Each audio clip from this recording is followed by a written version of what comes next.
നമസ്കാരം. എല്ലാവർക്കും എൻ്റെ ഒരു പുതിയ വീഡിയോയിലേക്ക് സ്വാഗതം. രേണുസുതിയുടെ അവസ്ഥ നമ്മൾക്കറിയാമല്ലോ. അവരിപ്പോൾ ചികിത്സയിലാണ്, ക്യാൻസർ രോഗബാധിയായിട്ട്. അപ്പോൾ ഇതിൻ്റെ 2-3 വീഡിയോ ഞാൻ ചെയ്തതാണ്. എന്നാൽ ഇപ്പോൾ ചില ആളുകളൊക്കെ ഇതുവരെ രംഗത്ത് വരാത്ത ആളുകൾ അവർ പറയുന്നത് എന്താണെന്ന് വെച്ച് കഴിഞ്ഞാൽ, രേണുസുതിയുടെ അസുഖം ചില ഭക്ഷണങ്ങൾ കൊണ്ട് മാത്രം ഉണ്ടായതാണ്. ഭക്ഷണങ്ങൾ പറഞ്ഞാൽ ചിക്കന്, മട്ടന്, ഇറച്ചി, ബീഫ്, കോഴി അതൊക്കെ കഴിച്ചുകൊണ്ട് മാത്രമാണ് ഈ പ്രശ്നം വരുന്നത് എന്നതാണ്. എന്നാൽ അങ്ങനെയല്ല. ഒരു സഹോദരി ഇങ്ങനെ പറയുന്നുണ്ട്, അവരുടെ ചാനലിൽ കൂടി രാവിലെ പറഞ്ഞാണ്. അപ്പോൾ എനിക്ക് രാവിലെ സമയം കിട്ടിയിട്ട് ഇപ്പോഴാണ് ആ വീഡിയോ ചെയ്യാൻ തോന്നിയത്. എൻ്റെ പൊന്നു സഹോദരി, രേണുസുതിക്ക് അസുഖം വന്നത് അവർക്ക് ഈ ചിക്കനോ മട്ടനോ ബീഫ് കൊണ്ട് കഴിച്ചതൊന്നുമല്ല. അവർക്ക് അസുഖം വരാൻ കാരണം അവർക്ക് 15ാമത്തെ വയസ്സിൽ അവർക്കൊരു ബ്രസ്റ്റിൻ്റെ അവിടെ ഒരു മുഴ കണ്ടിരുന്നു. അപ്പോൾ അത് ഓപ്പറേഷൻ ചെയ്ത് കളയണം, അതല്ലെങ്കിൽ ഭാവിയിൽ അത് വെച്ച് കഴിഞ്ഞാൽ പിന്നെ ഇതുപോലുള്ള ഈ ക്യാൻസർ രോഗമാകും എന്നുള്ളത് പറഞ്ഞിരുന്നു. അപ്പോൾ അന്ന് അവർ വേറെന്തോ ഒരു ഓപ്പറേഷൻ ചെയ്തിട്ട് അവർ ഇരിക്കുകയായിരുന്നു. അപ്പോൾ അത് പിന്നത്തേക്ക് അത് മാറ്റി വെച്ചു. പിന്നെ അത് അത്ര ശ്രദ്ധിച്ചില്ല. പിന്നെ അതിങ്ങനെ വെച്ചുകൊണ്ട് നടന്നു. 15ാമത്തെ വയസ്സിൽ ഇപ്പോൾ 34 വയസ്സുണ്ടെന്ന് പറയുന്നു, രേണുസുതി പറയുന്നതാണ്. അപ്പോൾ 19 വർഷം മുമ്പ് അന്ന് ഡോക്ടർ പറഞ്ഞതാണ്. പക്ഷെ അതൊന്നും കാര്യമാക്കിയില്ല.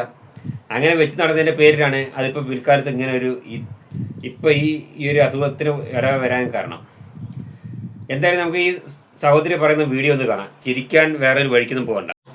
രേണുസുതി ഇപ്പോൾ ഏറ്റവും കൂടുതൽ വാർത്തകളിൽ നിറയുന്നത് അവരുടെ രോഗവിവരവുമായിട്ട് ബന്ധപ്പെട്ട കാര്യങ്ങളാണ്.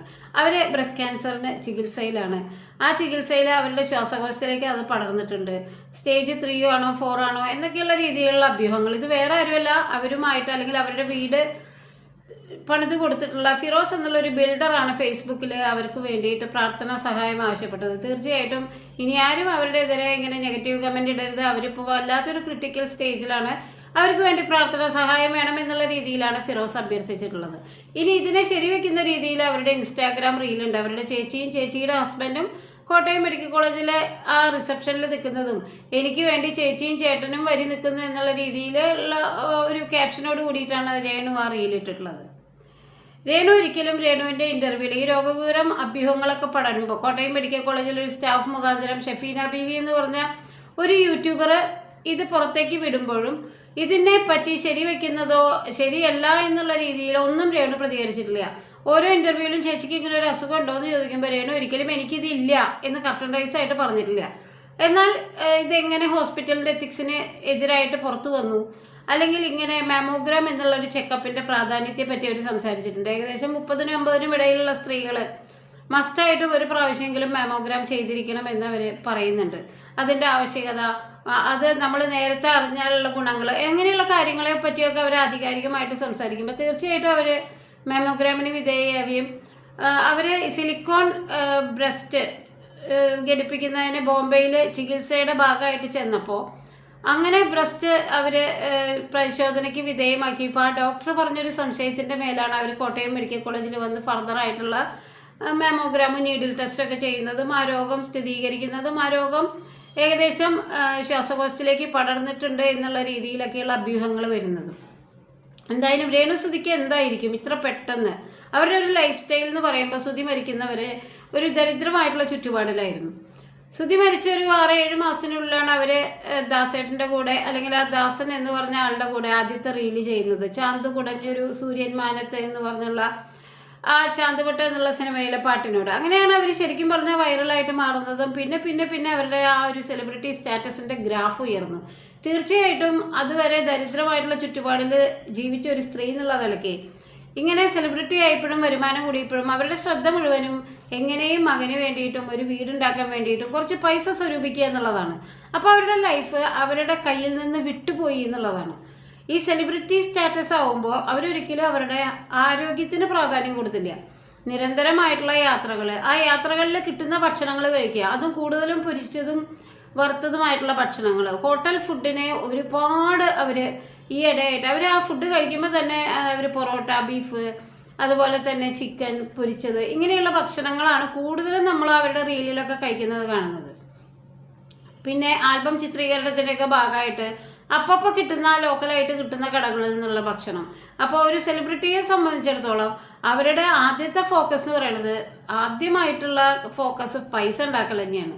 ശരിക്കും പറഞ്ഞാൽ ഒരു വീടുണ്ടാക്കാനുള്ള ഒരു പൈസ സമ്പാദിക്കണം എന്നുള്ള ഒരു ആക്രാന്തത്തോടു കൂടി തന്നെയാണ് അവർ ജീവിച്ചത്. അവരുടെ മകന് വേണ്ടി ആരുടെയും മുറുമുറുക്കൽ കേൾക്കാതെ സ്വന്തമായിട്ടൊരു വീട് വേണമെന്നുള്ള ആഗ്രഹത്തിൽ അതിൻ്റെ ഭാഗമായിട്ട് ഇങ്ങനെ കിടന്ന് ഓടുമ്പോൾ അവരവരുടെ ആരോഗ്യത്തിന് പ്രാധാന്യം കൊടുത്തില്ല. മിക്ക സെലിബ്രിറ്റീസും ഒരു 90% കുറച്ച് പൈസയായി 2-3 സിനിമ കിട്ടിക്കഴിഞ്ഞാൽ അവരുടെ ലൈഫ് സ്റ്റൈൽ, അവരൊരു പേഴ്സണൽ ഡയറ്റീഷ്യനെ തന്നെ വെക്കും.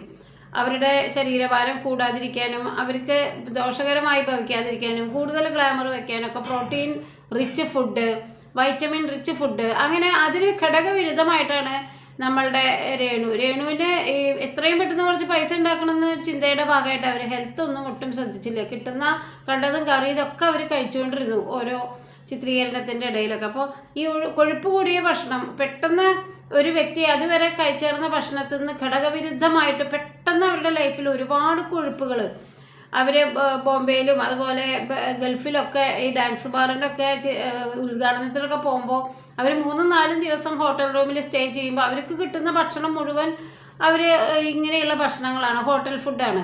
അതിന് അവർക്ക് മറ്റേ ഫുഡ് മതി, അല്ലെങ്കിൽ ഹെൽത്ത് പരമായിട്ടുള്ള ഒരു ഫുഡ് കഴിക്കണം, ഇത് മാത്രമേ ഞാൻ കഴിക്കൂ എന്നുള്ള രീതിയിലൊന്നും ആ പാവം ഒരിക്കലും ഇൻസിസ്റ്റ് ചെയ്യാതെ ഈ കിട്ടുന്ന ഭക്ഷണം കഴിച്ച അവരുടെ ലൈഫ് സ്റ്റൈൽ കണ്ടല്ലോ. അതാണ് പറയുന്നത്. അപ്പോൾ ഇവർ പറയുന്നത് എന്താണെന്ന് വെച്ച് കഴിഞ്ഞാൽ, ഇവർക്ക് ഇവർ ഈ മൊബൈൽ ഓൺ ചെയ്തിട്ടോ അല്ലെങ്കിൽ ഒക്കെ ന്യൂസ് കേൾക്കുന്നതാണല്ലോ. ഈ സുധീറെ ന്യൂസുകൾ സ്ഥിരം മൊബൈലിൽ വരുന്നതാണ്. അപ്പോൾ ഇവരിത് കേൾക്കുന്നതാണ്. പിന്നെ ഇവരിതിപ്പോൾ ഇന്ന് രാവിലെ വന്നിട്ട് അത് വിളമ്പാൻ നിൽക്കണം. അതുപോലെ തന്നെ ഗൾഫിലൊക്കെ പോയി കഴിഞ്ഞാൽ, ഈ ബാർ ഉദ്ഘാടനത്തിലും ഹോട്ടലിലൊക്കെ പോയി കഴിഞ്ഞാൽ അവിടെ സുധിക്ക് ഉദ്ദേശിക്കുന്ന ഭക്ഷണം കിട്ടത്തില്ല. അതായത് ഇവർ പറയുന്നത് എന്താണെന്ന് വെച്ച് കഴിഞ്ഞാൽ നോൺ വെജിറ്റേറിയൻ മാത്രം കഴിക്കണമെന്നാണ്. എൻ്റെ സഹോദരി, നിങ്ങളോട് ആരാ ഇതൊക്കെ പറയുന്നത്? ഈ ഇറച്ചിയും മീനും ചിക്കനും ഒക്കെ കഴിച്ചുകൊണ്ടാണ് ഈ അസുഖം വന്നതെന്ന് നിങ്ങളോട് ആരാ പറഞ്ഞത്? വറുത്തതും പൊരിച്ചതും ഒക്കെ ആയിട്ടുള്ള ഭക്ഷണം കഴിച്ചുകൊണ്ട് ഇത് വരുന്നു ആരാ നിങ്ങളോട് പറയുന്നത്? അങ്ങനെയാണെങ്കിൽ ഞങ്ങളൊക്കെ ചിക്കനും മീനൊക്കെ കഴിക്കും. സ്ഥിരം കഴിക്കാൻ പറ്റില്ല. കാരണം എന്താണെന്ന് വെച്ചാൽ ഇപ്പോൾ ഈ ചിക്കനും മീനൊക്കെ വരും വിലയാണ്, ഇറച്ചിക്കായാലും ബീഫിനായാലും ഒക്കെ. അപ്പോൾ അതുകൊണ്ട് തന്നെ സ്ഥിരം കഴിക്കലും നടക്കത്തില്ല. അപ്പോൾ അതുകൊണ്ട് തന്നെ നിങ്ങളൊരു കാര്യം മനസ്സിലാക്കണം. അങ്ങനെയാണെന്നുണ്ടെങ്കിൽ ഞങ്ങൾക്ക് അസുഖം വരേണ്ടിയല്ലേ? ഞാൻ പറയട്ടെ, അസുഖം വരാതിരിക്കല്ല, വരത്തില്ല എന്ന് ഞാൻ പറയത്തില്ല. ഈ കൊഴുപ്പ്, ഈ ചിക്കന്, മീന്, മട്ടൻ, ബീഫ് ഇതൊക്കെ കഴിച്ചുകൊണ്ട് തന്നെ ശരീരത്തിൽ കൊഴുപ്പ് അടിഞ്ഞു കൂടിയിട്ട് പിന്നെ നമ്മളത് അതിൻ്റെ ക്രമാതീതമായിട്ട് വ്യായാമം ചെയ്യാതെ ഇരുന്ന് കഴിഞ്ഞാൽ ചിലപ്പോൾ വരും. മനസ്സിലായല്ലോ? അപ്പോൾ അങ്ങനെ വന്നൊരു പ്രശ്നം തന്നെയാണിത്, അല്ലാതെ വേറൊന്നുമല്ല. മനസ്സിലായില്ലേ? അപ്പോൾ നിങ്ങൾ ഇനിയെങ്കിലും ഇങ്ങനത്തെ പൊട്ടത്തരങ്ങളൊന്നും പറയാതിരിക്കുക. അപ്പോൾ അത് അറിയില്ലെങ്കിൽ അറിയാത്തവരോട് ചോദിക്കുക ഇതെന്താ പ്രശ്നങ്ങൾ ഉള്ളതെന്ന്. അവർ പറയുന്നത് എനിക്ക് അസുഖം, ഞാൻ ഫുഡ് കഴിച്ചിട്ട് വന്നതല്ല. പക്ഷേ നിങ്ങൾ പറഞ്ഞ് അവരങ്ങനെ കഴിച്ചിട്ട് വരുന്നതാണെന്നുള്ളത്. ഇതിലേതാ അപ്പോൾ ജനങ്ങൾ വിശ്വസിക്കുക? രാവിലെ നിങ്ങളുടെ വീഡിയോ ഞാൻ ചെയ്യണം തോന്നിയാണ്, പക്ഷേ എനിക്ക് ഇപ്പോഴാണ് സമയം കിട്ടിയത്.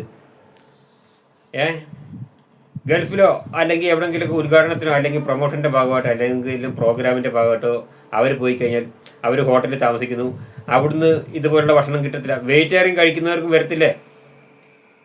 വെജിറ്റേറിയൻ കഴിക്കുന്ന ആൾക്കാർക്ക് എന്തെല്ലാം അസുഖങ്ങൾ വരുന്നു. പിന്നെ ഈ കൊഴുപ്പ് കൂടിക്കഴിഞ്ഞാൽ അസുഖം വരും. അപ്പം അതിന് നമ്മൾ എക്സസൈസും വ്യായാമങ്ങളൊക്കെ ചെയ്യുക. ഒന്നെങ്കിൽ രാവിലെ ഓടുകയോ നടക്കുകയോ ഒക്കെ ചെയ്യുക. അങ്ങനെ ശരീരം വയർപ്പിക്കൂടി നമ്മുടെ കൊഴുപ്പ് മൊത്തം പോകണം.